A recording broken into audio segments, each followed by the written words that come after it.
جوانی میں نیکی بھی ہوتی ہے اور برائی بھی ہوتی ہے، جوانی میں سجدہ بھی ہوتا ہے اور گناہوں کے دروازے بھی کھولے ہوتے ہیں۔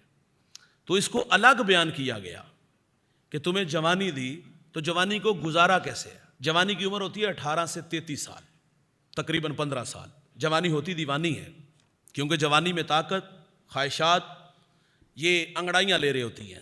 جن کی جوانی عبادت میں، اللہ کی یاد میں گزری ہوگی، اس کے لیے بہت سارے وعدے ہیں۔ وَشَابَ نَشَأَ فِي عِبَادَةِ اللَّهِ، فرمایا اللہ اس جوان کو جس نے جوانی میں اللہ کی عبادت کی ہوگی، قیامت کے دن اپنے عرش کا سایہ عطا فرمائے گا۔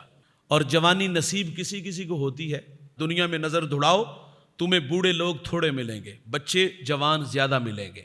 بڑھاپے کے تھوڑے لوگ پہنچیں گے، زیادہ تر دنیا سے جانے والے یا تو بچپن یا پھر ان فوان شباب۔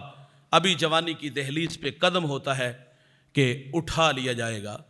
اور جوانوں کے لیے رسول اللہ نے فرمایا کہ میں اللہ کا حبیب ہوں۔ جو جوان جوانی میں توبہ کرتا ہے وہ بھی اللہ کا حبیب ہے۔ کتنا بڑا اعزاز اس جوان کے لیے۔ اور جوانی میں کسی کو توبہ کے اتھرو نصیب ہو جائیں تو بڑی دولت ہے۔ در جوانی توبہ کردن شیوائے پیغمبری، وقت پیری گرگ ظالم می شود پرہیزگار۔ جوانی میں توبہ کرنا یہ پیغمبروں کا شیوا ہے۔ بیڑیا بوڑھا ہو جائے، منہ میں دانت نہ رہے تو اس وقت شرافت کا لبادہ وہ بھی اوڑھ لیتا ہے۔ لیکن ہم سمجھتے اگر کسی کو بڑھاپے میں بھی اللہ عمل کے جذبے دے دے، عمل کی توفیق دے دے، مسجد میں آنا نصیب کر دے تو یہ بھی بہت بڑی دولت ہے۔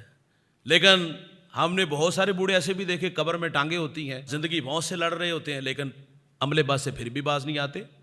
میاں صاحب فرماتے ہیں ہڈیاں کھڑکن گوڈے کمبن، اڑ گیا لک تیرا، ہجے بھی بدیوں باز نہ آیا جیو مرد لیرا۔ اور ایسے بدکار بوڑھوں کو میرے رسول نے فرمایا تھا کہ قیامت کے دن 500 سال کی مسافت سے جنت کی خوشبو آئے گی، لیکن 4 بد نصیب ایسے ہیں وہ جنت تو کیا جنت کی خوشبو بھی نہیں پا سکیں گے۔